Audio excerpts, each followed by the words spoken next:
And our four topics for today are, is the global economy heading off a cliff? Do U.S. elections actually change anything? The EU wants to fine Elon Musk, and is Dubai going to be the next global tech hub?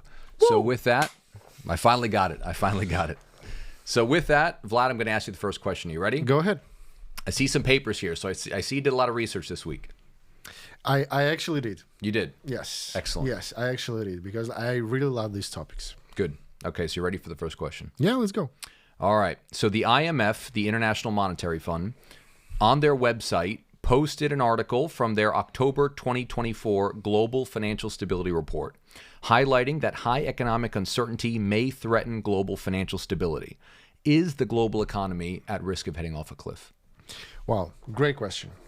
This is a great question because I think this is the most debatable question of all times. Like every time anybody starts to discuss world economy or financial stability or whatever, our media try to make it very grim, and everybody has a lot of different opinions. So I really like that IMF posted this, because I want to begin my response on that with actually also IMF data and IMF map. And I want this map to appear over here. I do it all the time. So I want this map to appear over here. And you can see that over the recent years, and especially if we look at this map, it's 2024, you can see that the overall growth is somewhere, GDP growth, I mean, it's around 3%. And there are different regions in the world where it varies between like 0 to 3 or 3 to 6 or even higher than 6% per year. And answering the question whether it's heading off a cliff, my personal opinion is not necessarily. And we cannot be just like with one sentence, we cannot say that, yes, it's definitely going off a cliff, because different regions, they develop differently. So you can see different powerhouses. You can see East Asia, Southeast Asia, Southern Asia showing amazing growth. Like, what was it? I think India is getting 6.8% of economic growth. Perfect. Like it's, 20% of world population. China has shown good figures as well. So all of the regions, they demonstrating growth, but to different extent. Then, yes, there are a lot of different risks. There are geopolitical risks, of course. I think we will cover some of them. There are risks of different shifts in world economy in terms of how the labor operates, because we have technological shift, which is investment from one hand. At the same time, there might be some threats to like regular labor. But at the same time, I would say if we look again at the recent, let's say 20 years, and you can see the chart over here showing the quite stable, slow but stable growth of world economy. So I wouldn't be that grim in saying that it's heading off a cliff. I would say it's balanced. Some of the regions, they're thriving. Some of the regions, they have bigger risks. So we can be more cautious over there. So if you were to sum it up, your answer would be the economy is not heading off a cliff. Not necessarily. You're not concerned. Would that summarize your response? Not necessarily. That's what I would say. I would say my response is balanced. So I wouldn't say it's thriving and we are experiencing the greatest time of the economic growth of all times. But I wouldn't be that grim saying that it's heading off a cliff. Excellent. I'm so glad you said that, because I'm pretty grim. And I don't mean to be grim. I don't want to be. But when I went deeper into the data, that was the only response that I could really come up with. So with that, I'm going to throw a lot of data and figures at you. But just bear with me and follow along with sort of where I'm going with this.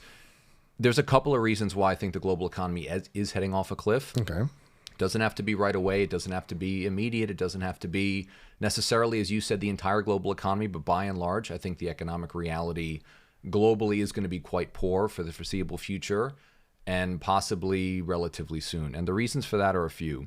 One is extremely high debt levels. Another is higher interest rates that are likely to sort of sustain at where they're at, or maybe go a little bit lower, a little bit higher, but anyways higher than they've been for the last maybe, 15 years. higher inflation, likely to be around with us for quite some time. Aging and the demographic concerns of how are we going to then deal with shifting workforce, shifting economics, all of that associated with, the graying of the population, the declining population in some cases. And then finally, as you mentioned, is global turmoil. So when you sort of put all of these pieces together, I think the outlook is actually quite grim, to be honest. And again, not every region of the world is going to be impacted the same. I actually think the U.S. is particularly well positioned. I think places in the Middle East, I think, for example, where we live is pretty well positioned. But then I do think there's a lot of areas, probably the majority of areas, that are really high risk. So just to dive a little bit deeper, focusing on debt first, because again, if we look at these macro factors, debt, aging, interest rates, inflation, global turmoil, I think all of them summarize to abysmal, risky, bad situation. Let's look at global debt. In 2024, global public debt, so that's debt held by governments, is going to cross, take a guess as to how much global public debt is, global government debt. I won't take the guess. $100 trillion. Okay. $100 trillion. That's 93% of global GDP. It's the first time we're ever going to cross the $100 trillion mark. How we're ever going to pay that back, I have no idea. So take that, public debt, and now let's look at higher interest rates. So interest rates for most of, I think, our adult life have been pretty low. Maybe not for you in Russia, but for me in the US, and I think for most of the West, it's been low. So what we've seen is that interest rates right now in the US are at 5%. In the UK, they're at 5%. In the Eurozone, they're at 3.5%. In Japan, they're at 0.25%. And that's where things stand as of now. That's 50% of the global economy. For most of our adult lives, from about 2009 onwards until really 2022, 2023, interest rates in all those countries was at 0% for the majority of that time, for most of those years. So we're seeing a huge change in interest rates that are sustaining now for a couple of years after a period of extremely low interest rates. Now, take that with elevated levels of debt, very high levels of debt. That means a lot higher interest payments. That means a lot more cost. It's not a good mix. So now we go a little bit deeper. So governments have a ton of debt, right? We're saying over $100 trillion. If you go into private debt, so debt held by the public at large globally, and you add that with government debt, we're now at over $315 trillion of debt. Yeah, I know public debt is growing, yeah. So that's public debt plus private debt. So again, that's your housing, that's your businesses, that's individuals, that's everything. CNBC, so there's a columnist named Nessa Anwar at CNBC. She wrote that this latest global debt wave has been the biggest, fastest, and most wide-ranging rise in debt since World War II, which coincides with the COVID-19 pandemic. That's not a good thing. That's two macro factors. Factor 3, inflation.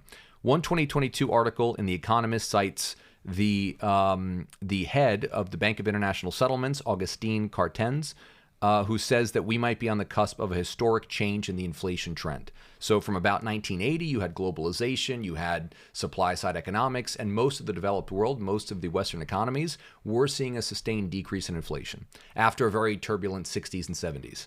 From the 80s up until really the pandemic, 2020, you saw a sustained decrease in inflation. Now, what he's saying is that we might be at the reverse of that trend.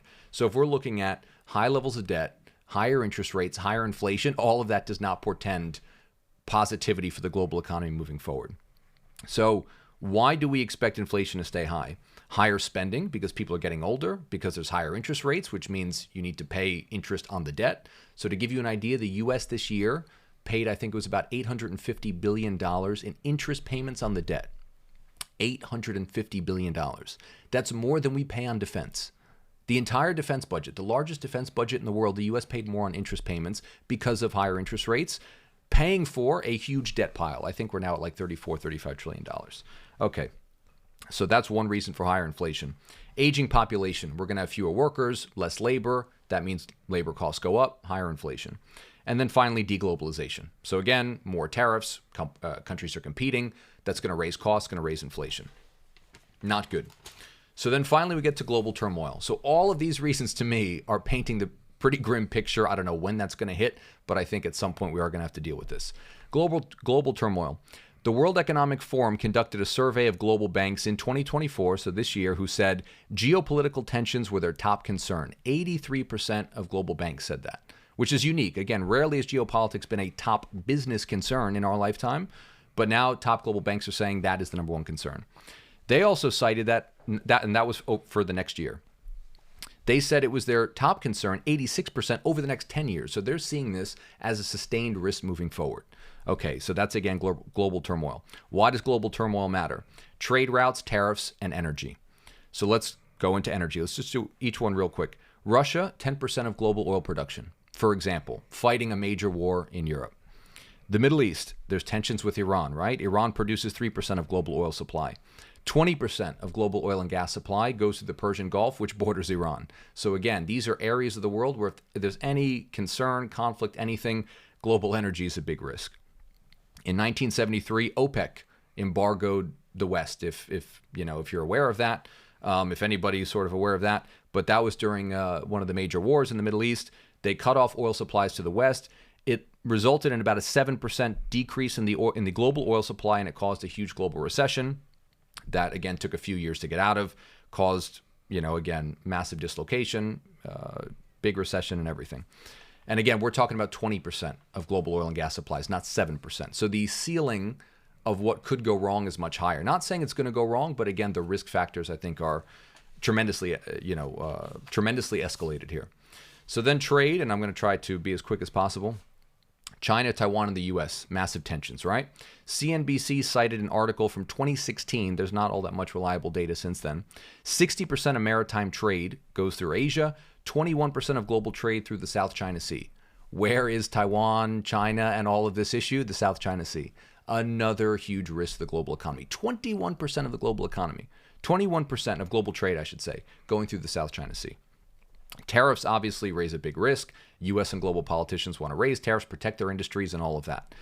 So from my perspective, my conclusion is, as much as I don't want to say it, yes, we're going off a cliff. I don't know if everyone's going to go off the same cliff, if the cliffs are going to be of different heights, how bad it could be. But the point is, when you're building up all these risk factors, only one thing needs to go wrong for the whole what's it called when you you pull a card from the from whatever, the whole house of cards could come tumbling down with one thing going wrong, whether it's conflict, whether it's again problems with debt, interest rates, inflation, all of that. So again, I think the U.S. is going to be probably better off than a lot of these countries because a lot of these risks it doesn't have. But I do think the global economy is looking at and staring down the barrel of a very dangerous time, a very complicated time, and probably nothing like what we've seen in our lifetimes. And I don't take pleasure in saying that. I don't want to say that. I wish it wasn't what the data is seemingly telling me. But that's what I'm seeing. So I don't know if either you're convinced by what I said or if you feel otherwise, or what's your response to that? Okay, breathe, drink some water. Yeah, I spoke a lot. Yeah. Breathe, drink some water, relax, and let me cheer you up a little bit. Okay, try. Okay, so first of all, if I recall correctly from the economic theory, the rising inflation and all of this, it's not necessarily the worst thing for the world economy and for the economy in general. Because if I recall correctly, when you have very low inflation, it means your economy is not growing. It means your GDP is not growing. So the inflation should be balanced. And the constantly decreasing inflation, it might be actually the big problem for the country's growth. So again, if we look at this, I understand that inflation is an indicator of the prices will rise and the burden for consumers will grow and so on. But at the same time, it is the indicator of the growth. So I understand your concerns, and I understand that this shift in the inflation trend is concerning and might be concerning, but I think it's not that grim. Then I want to share one of the theories that I've recently came across, and I think it's very, very interesting, and it's very different from what the media in general share with us. So have you ever heard about the book called Factfulness? No. Okay. So there was a guy from Sweden. He was a doctor, one of the like leading volunteers from UN initiative Doctors Without Borders. Okay. This one, and he spent half of his life studying and researching the poverty.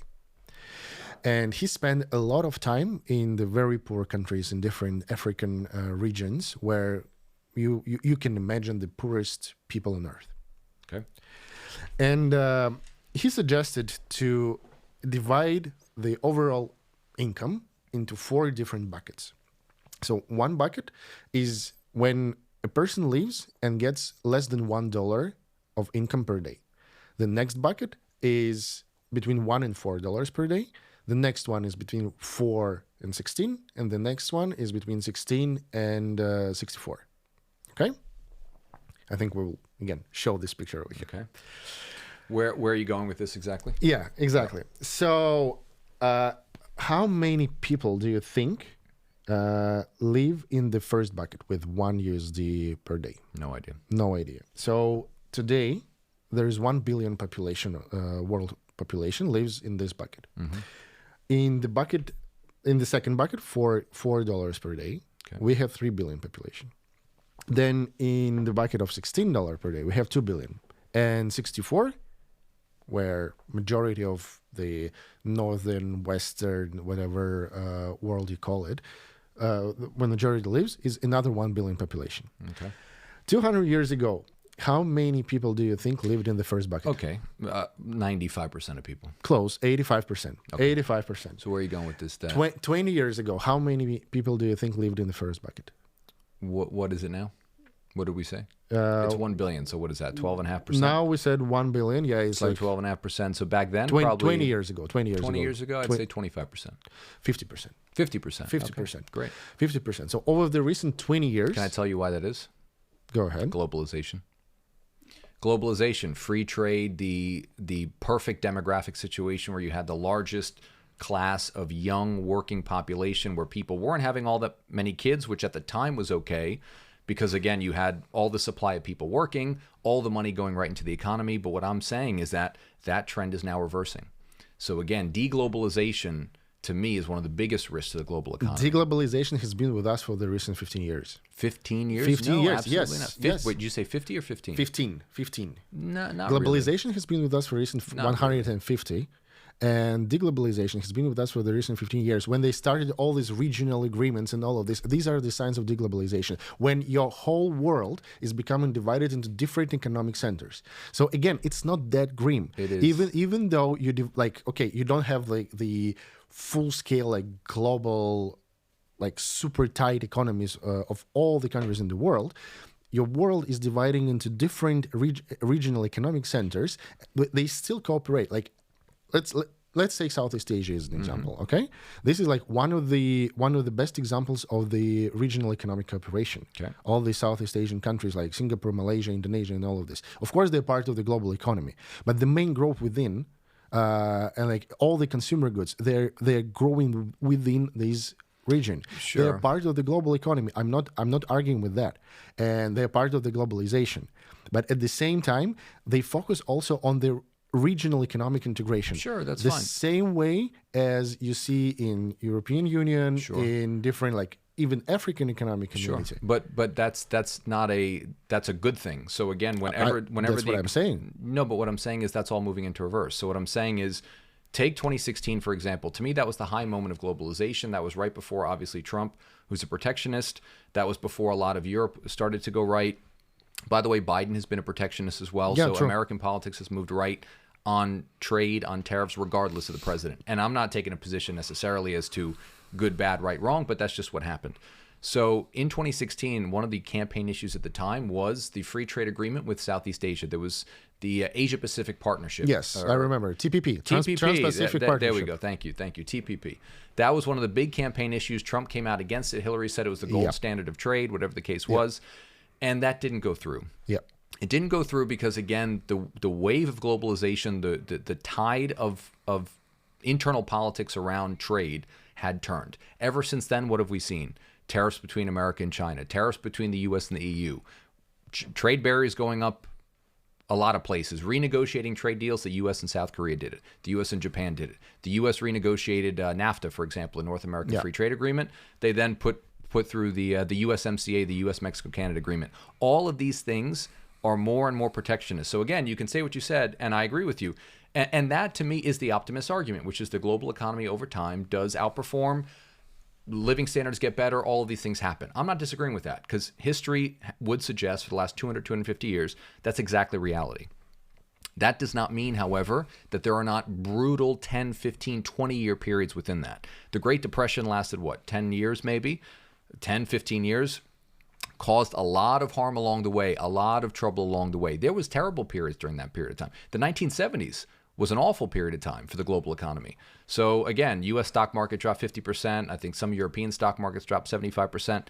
You had the misery index, which is the combination of unemployment and inflation, had reached the highest level since the Great Depression, nearly hitting the same rate as the Great Depression. So 1970s was a brutal period of time, a brutal 10 years.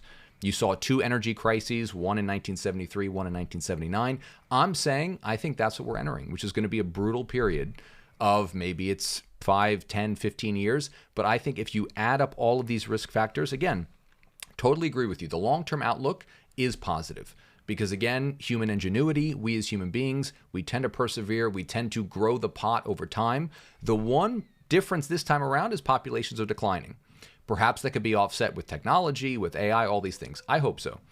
All I'm saying, though, is the near-term economy, to me, is scary. I think the risk factors are extremely high, and it doesn't mean that we succumb to what I'm saying. It doesn't mean you're going to have a major recession. It doesn't mean you're going to have a big depression. But what I'm saying is you can't look me in the eye, and I agree with everything you're saying. You can't look me in the eye and say, highest debt levels of all time, interest rates at 20-plus year highs, inflation rates at, in some cases, in 2022, 40-plus year highs, the risk of global turmoil where every pocket of energy, for example, is in conflict, whether it's oil and gas in Russia, whether it's parts of Iran, whatever. You can't then tell me that all looks good and that's something that we should, that's positive. Is that not a huge... Are you not agreeing with me that these are all major risks that are probably the biggest risks we've seen definitely in our lifetime, but I would argue since the 1970s. That's what I said in the very beginning. I haven't said that everything is super optimistic. I said I'm balanced. I said that there are risks, of course, but I'm not saying that we are heading off a cliff. I disagree with this particular sentence because I don't think that it's all black. And if you look again... what's green? What's green? So if everything's not black, okay, I agree with you. We still have the powerhouses. We still have the overall economic growth. We still have the countries showing the record high growth in their economy. We still have the increasing quality of life of people. And again, if you look at how overall world economy develops, it develops in cycles. And sure. Of course, like we will see different waves of ups and downs. But again, like when was the most recent one? I think like we can say it's COVID, or we can say it's 2008. Yeah. Again, and every time after this downturn, it goes up on the higher level. So if there is a next cliff upon us, I don't know, maybe. But I think, again, with all the technological advancement, with all the overall economic growth across the world, and with all these regional integration of different economic powerhouses, I think it's not that grim as you painted. I think it's much. I think you're an optimist. I think you're a tech optimist. You're an economic optimist. No, this is scary stuff. These debt levels, combined with inflation, combined with interest rates, combined with critically deglobalization. Globalization solved a lot of the world's problems post World War II to keep the peace, to increase prosperity. It helped to keep inflation low in the post 1970s period, from the 1980s onward, when your former country, the Soviet Union, collapsed, for example, and the Iron Curtain came down. You guys and the ex-Soviet countries and the former Eastern Bloc all integrated into the global economy. That was good for everybody. Everybody won in that arrangement. Now they're moving into reverse, combining that with these debt levels, with the risk, again, globally, of conflict, of energy supplies, all this other stuff. Again, you can say that, but to me, no, this is the scariest dynamic of the global economy, in my opinion, since at least the 1970s, at least. It could be worse than that. Because even in the 1970s, with all the war and all the energy crises, you didn't have this level of debt. You didn't have this level of aging in the population, which is going to crimp future economic growth. I don't think this is good. I don't think this is good at all. You have the aging population now, but I think in 1970s you had 30% less population in the world? Sure. So no, but overall workforce, of course, is growing anyway. I agree that aging is a problem. I don't think the deglobalization is that grim as you paint it. Again, If you say so. because I don't want to go into discussing the different agreements. I think like we can say an advanced economics class. No. I mean, we can save it for the next episodes. I think it's very interesting. But I think again, a lot of different agreements, the trade agreements and the economic partnerships that we used to have in the world, we still have. A lot of them are on papers, and like I think this TPP that you mentioned, it was more on paper rather than, and it has like big potential and everything, but nobody believed in this. Nobody believed it will ever happen. I read a lot of research about this. I will bring it for the next time. Yeah, nobody actually believed that this is ever going to happen because it's too massive. It's too massive, and because you included in this agreement, what you included? U.S., you included China. No, China was excluded. In the beginning, it was there. Nobody wanted China in. So there was a geopolitical dynamic. Here you go. Sure, so you included absolutely imbalanced countries. You included like initially you wanted to have U.S. and China as a like to keep it balanced, right? Because like these two countries, they would benefit the most. But China was never part of that. But then let's check. Because then the problem of this TPP was that it was U.S. and all the economies that are incomparable in sizes. So like the Eurozone. So like the Eurozone. In TPP, I think we're talking about different agreements. No, we are talking about TPP. I agree with you, but I'm saying just like the Eurozone, economies that don't make any sense. That's what I'm saying. But again, Eurozone, it has different bigger economies balancing each other and benefiting from each other. Okay. I mean the founders, of course. Like the founders, fine. Here you go. The big five. Sure. Yeah. That's the thing, and the biggest problem with TPP, I think, like we're switching a little bit. to different topics, exactly. We need was in this imbalance. So again, to reiterate my point, it's not this. I don't believe it's that grim as you're trying to paint it, and as the media is trying to paint it. And I hope you're wrong. Let me just very quickly, as you just did your conclusion, I'm going to very quickly give the last few points. $100 trillion of government debt, $315 trillion of total global debt. Inflation, the highest level since the 1980s, back in 2022. Global turmoil, particularly in energy-producing regions. I'm concerned. I think all of this will just saying us that in the upcoming years, we're going to see the reshaping of the financial and economic system in the world. 100%. Absolutely. The same way like our parents and grandparents saw when the Bretton Woods system changed. Which was in the 1970s, which exactly to my point, which ushered in that 10-year period that was brutal. That was in 1971. So you had 10 years, brutal inflation. Again, energy crises played a role, but that was a rough time to be, I don't want to say to be alive, but it was a rough time in the global economy. It was tough. Okay. It was tough. Multiple recessions, high inflation. I think that's my argument, that we're heading towards something like that. Okay, let's get popcorn. We'll see. Let's get popcorn. I hope you're right. I don't want it to happen, but